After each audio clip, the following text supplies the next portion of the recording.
Qual a sua opinião sobre a redução da maioridade penal? Contra. Não tem que reduzir. Por quê? Eu acho que o jovem ainda não tem a capacidade de julgar muito novo o que ele está fazendo, e acho que é tudo um reflexo de uma sociedade em que ele não teve a infraestrutura para desenvolver um senso crítico. Tem que haver uma abertura, como há em alguns países, da interpretação da lei para, em alguns casos, você poder julgar um menor como o maior. A nossa Constituição ampara o menor e, para mim, diminuir é um retrocesso. Por quê? Porque redução não leva a nada. A gente tem diversas experiências em vários lugares do mundo. A gente já percebe isso na nossa sociedade. Reduzir não vai adiantar nada. Ao invés do poder público, ao Estado, ao município entrar com segurança, com caveirão dentro da comunidade, ela deveria entrar com educação, saneamento básico, entendeu? Dando assim uma infraestrutura melhor para aqueles que moram lá. Qual o impacto disso na sociedade? Resultados positivos e negativos, por favor. No meu ver, redução só tem impacto negativo. Você só vai levar mais criança para dentro de um meio que é completamente corrompido, que isso não vai ser mudado tão cedo, e botar mais gente com menos cabeça ainda naquele meio só tende a ser pior. Bom, eu acho que isso poderia afetar muito na formação da pessoa como cidadão, porque ela já, com 16 anos, não entendendo muito bem o que ela está fazendo, ser inserido numa prisão onde muitas vezes ela não vai ter um cuidado, uma informação para que ela tenha um suporte para se inserir novamente dentro de uma sociedade, eu acho que não vai dar. O que mudaria na prática para quem tem entre 16 e 18 anos? Bom, a pessoa ia poder começar a beber, dirigir, não as duas coisas, mas ia poder tirar a carteira mais cedo e fazer qualquer coisa que um maior de idade hoje faz, né? Uma discussão longe de ser pacificada. Hoje eu converso sobre redução da maioridade penal com o professor Renato Ferreira, que é advogado e autor de estudos sobre políticas afirmativas no Brasil, e a professora Carolina Aber, doutora em Direito Penal pela USP. Muito obrigada pela presença de vocês aqui com a gente. Professor, queria começar ouvindo dos dois, de certa forma, mas primeiro começando por você. A grosso modo, o que a gente está discutindo na área de direitos humanos para essa questão da redução da maioridade penal?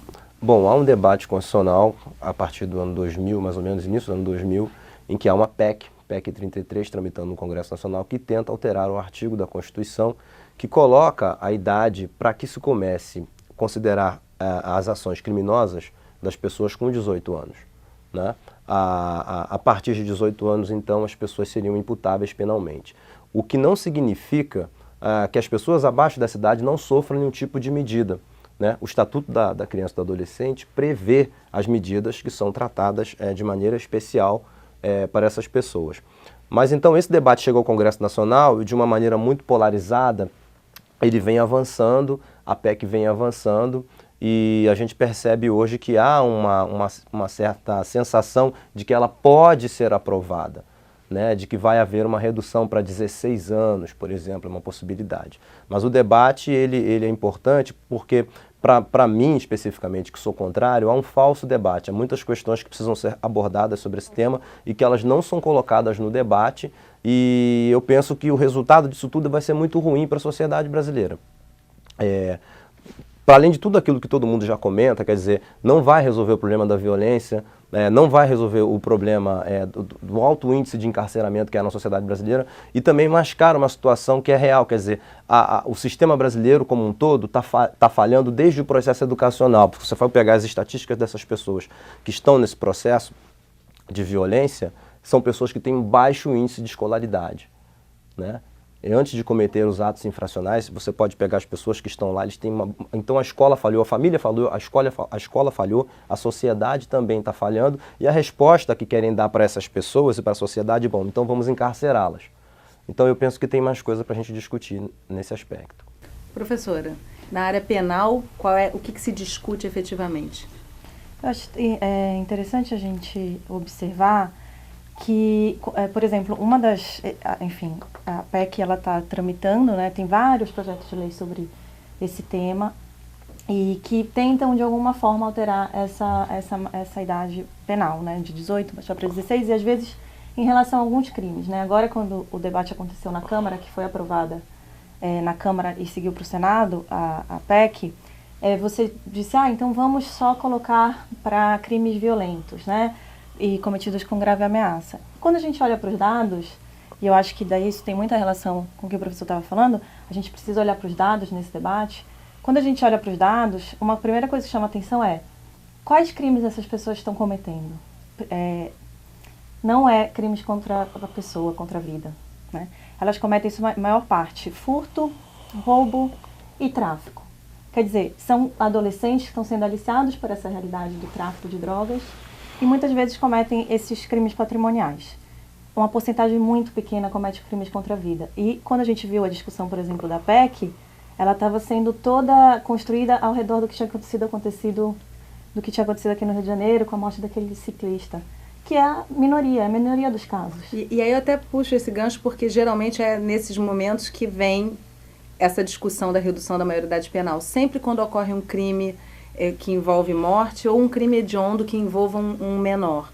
E aí eu pergunto o seguinte, hoje, professor, o que é feito, o que o ECA prevê para um menor que cometa um crime hediondo, esteja envolvido num crime hediondo, por exemplo? Ele comete um ato infracional e ele pode sofrer várias medidas do Estatuto. O problema é que a gente tem que trabalhar pela efetividade maior do Estatuto. Então a gente tem um problema sério nos conselhos tutelares, a gente tem um problema sério para a efetividade, de fato, do ECA, que é uma luta de todas as pessoas que militam na área. Quem milita na área sabe que sequer o que está previsto ali é cumprido, na maioria dos casos, né? É muito difícil a efetividade. Mas o que eu chamo a atenção, o que ocorre é o seguinte, nós temos que responsabilizar o Estado, né, pela falta de compromisso com a efetividade do Estatuto, que é um outro debate também que não se faz nesse momento. Primeiro, né? Na proteção da criança. Na proteção. Né? E chama a atenção o seguinte, os jovens, na verdade, não há política para a juventude no Brasil. Não há política para a juventude no Brasil. Política pública para garantir direitos fundamentais para a juventude não há no Brasil. E aí quando você faz um corte social, você vê sobretudo para a juventude pobre. E quando você faz um corte racial, você vê sobretudo para a juventude negra. Eles são os maiores vítimas de violência. Morrem 24 jovens assassinados no Brasil, né? E você não tem, em muitos casos, a elucidação desses crimes. Para algumas estatísticas do próprio Ministério da Justiça, 0,5% dos jovens cometem esses atos infracionais. Uma população jovem brasileira de mais de 21 milhões de jovens. Então, se assim, 0,5 comete alguns atos infracionais, como a professora bem disse aqui, boa parte deles, a maioria não é crime contra a vida, né? Então, querem, na verdade, fazer um falso debate para que a PEC possa avançar, porque, de fato, e aí é uma situação midiática também que a gente precisa falar. A mídia, a grande mídia, pontualmente, parece que é a favor da redução, pontualmente amplia muito esses casos, né, de violência em que um menor está envolvido como autor. E aí amplia muito isso e causa na sociedade a sensação de impunidade, que é um sentimento natural. Isso vai inflamando e você começa a conversar com as pessoas começam a achar que o principal problema da segurança pública no Brasil é o menor. É a questão do menor que é delinquente, etc., e não vai para a cadeia. Então, todos os problemas da segurança pública vão ser resolvidos no dia em que a gente colocar esses menores na cadeia. Agora, eu vou fazer advogado do diabo aqui, porque realmente nessas discussões inflamadas, o que se pergunta é, esse menor que aos 17 anos cometeu um ato infracionário, que seria um crime hediondo se ele fosse maior de idade, ou que se ele tivesse a maioridade penal, ele fica 1 ano e é solto. Como é que isso é o discurso social que a gente escuta, inclusive na mídia, né? Como é que a gente, como é que se responde a isso? Isso não é verdade. Se a gente olhar o ECA, ele, muitas vezes o menor, ele responde por mais tempo que o próprio adulto, né? Se a gente olhar, o ECA ele tem a previsão para crimes cometidos com violência, grave ameaça, ele vai sofrer uma medida de internação. Essa medida pode durar até 3 anos. Há também uma previsão de um sistema progressivo de cumprimento da pena. Então, depois, ele ainda pode cumprir mais 3 anos numa liberdade assistida ou numa semi-liberdade. Às vezes, isso pode chegar, se ele depois cumprir a semi-liberdade, depois a liberdade assistida, até 9 anos.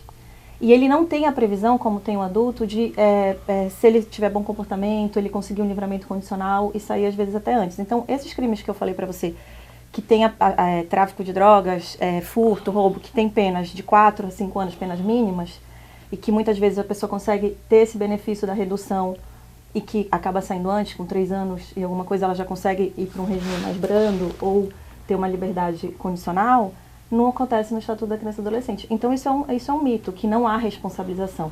O que há é uma responsabilização diferenciada, porque você está tratando de um sujeito que está numa situação especial, né? É o que a gente chama, quando a gente está tratando do ECA, da situação da pessoa que está numa situação, em uma condição de desenvolvimento. Então você não pode dar o mesmo tratamento ao adulto, o que não quer dizer que ela não vai responder pelos seus atos. Ela só vai responder de um jeito que ela possa continuar a sua formação e que ela consiga depois crescer, se desenvolver e ser um adulto melhor, né?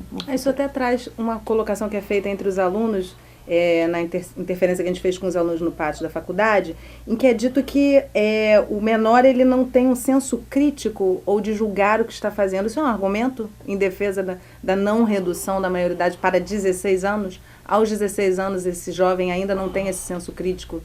É muito difícil você falar de uma maneira geral para situações específicas. Há jovens que podem ter, outros que não. O fato é que a Constituição estabeleceu 18 anos.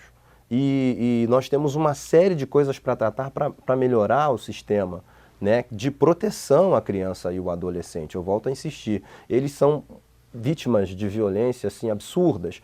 E esses casos não são enfrentados pela polícia, pelo Estado de uma maneira geral. Há uma banalização da violência contra o menor. Com o envolvimento, muitas vezes, da polícia e do Estado, né? E o número de jovens mortos pela polícia, por exemplo, justificados de maneira completamente ilegal, com auto de resistência no Brasil, é um escândalo, são dados de guerra. Então, você não tem políticas públicas específicas para a proteção dessas pessoas. E antes que você consiga criar, vamos dizer assim, um estado social para que eles possam desenvolver sua capacidade plena, que é o que a gente quer, você quer, algumas pessoas querem, né? No caso, reduzir essa idade e aumentar a punição e esse sentimento. Na verdade, o que me parece é que é aquele velho sentimento de vingança que a gente está voltando numa sociedade que está cada vez mais polarizada. Só uma coisa sobre isso. Do ponto de vista penal, a gente tem essa ideia de responsabilização com base... Claro, a nossa legislação estabeleceu um critério de 18 anos, e esse critério não é à toa, ele está baseado em estudos da psicologia, claro. Enfim. Claro que pode ter um adolescente que aos 16, aos 17 já tem mais maturidade do que uma pessoa com 21 anos, é óbvio, mas isso tem uma base na psicologia, nos estudos sociais, né? E a gente já teve uma legislação no passado, na época do Império, que dizia que a punição era até 9 anos. A partir de 9 anos você podia responsabilizar, entre 9 e 14 você deveria ver se ele tinha discernimento. E isso foi um erro, isso foi avaliado como erro. Por quê? Porque o conceito de discernimento é muito subjetivo.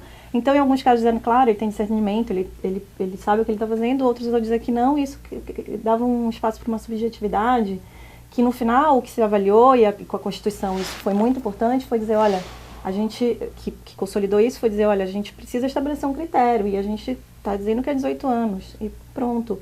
Não vai adiantar diminuir esse critério com base apenas em argumentos de, eu preciso responsabilizar, ou eu não tenho nenhuma previsão de responsabilidade para essa pessoa. Isso não é verdade. Então, é um falso argumento nesse sentido, não é uma questão da idade. Não é só tirar o jovem da rua e achar que vai estar resolvido, né? Eu preciso fazer um intervalo rapidinho, e eu acho importante no próximo bloco a gente trazer um pouco as mudanças que isso efetivamente traz para a Constituição. Isso deve ter algumas alterações e também para o Código Penal. Então a gente conversa sobre isso no próximo bloco.